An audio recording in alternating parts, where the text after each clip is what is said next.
भारतात केंद्र सरकारने नुकतेच नवीन शेतकरी विधेयक पारित केले आहे। हे विधेयक शेतकऱ्यांच्या हिताचे नसून त्यांचे शोषण होण्याचे विधेयक आहे। शेतकऱ्यांच्या कल्याणाचे नसून श्रीमंत व्यापारीच्या हितासाठी आहे। यामुळे विधेयक रद्द करण्याच्या मागणीकरिता काँग्रेस पक्षाने देशभरात स्वाक्षरी अभियान आंदोलनाला सुरुवात केली आहे।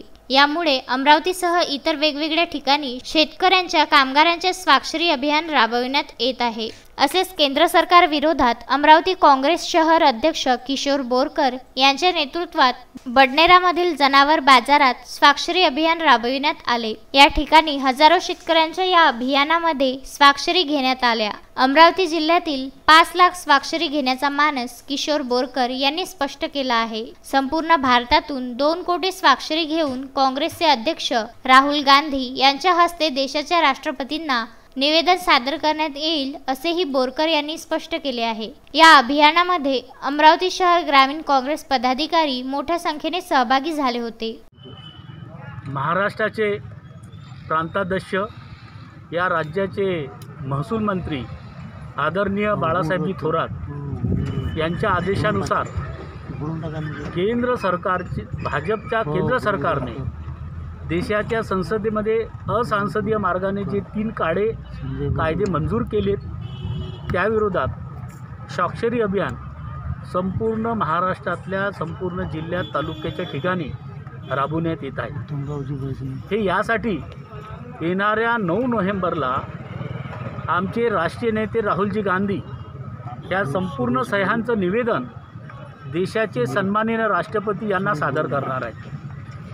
भाजपच्या मोदी सरकारने 3 काळे कायदे हे केवळ भांडवलदार कंपन्या आणि मोठे व्यापारी यांना मदत करण्यासाठी ते मंजूर करून घेतले।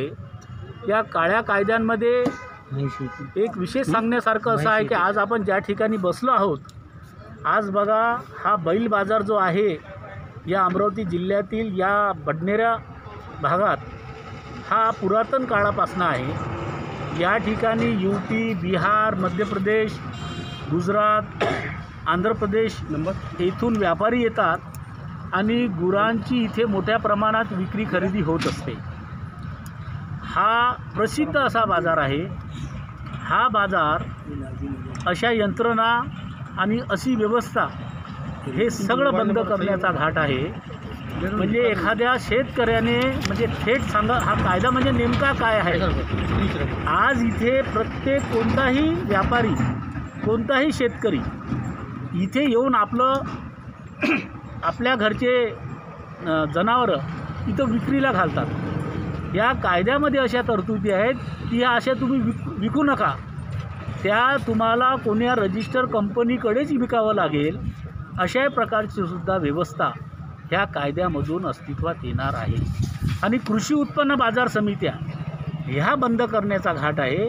ज्या कृषी उत्पन्न बाजार समित्यामधून आज 25 ते 30 हजार लोकांना रोजगार मिळतो, मग या रोजगाराचं काय असा सवाल आम्ही मोदीजींना करत आहोत। आज या ठिकाणी माझ्या पक्षाचे सर्व ज्येष्ठ माजी महापौर विलासरावजी इंगोले, माझे सहकारी महानगरपालिकेचे विरोधी पक्षनेते बबलूजी शेखावत, या ब्लॉकचे अध्यक्ष रज्जूबाबा, ब्लॉकचे अध्यक्ष सलीमबाई आणि संजयजी बोबडे आहेत, पोहोकारजी आहेत, राजाभाऊ चौधरी, भैयासाहेब नीचर, उत्तमरावजी भैसने, समीर जवंजाळ, योगेश गुंदले आणि त्यांचे सर्व सहकारी यांनी आज इथे स्वाक्षरी अभियानाचा कार्यक्रम आयोजित केला।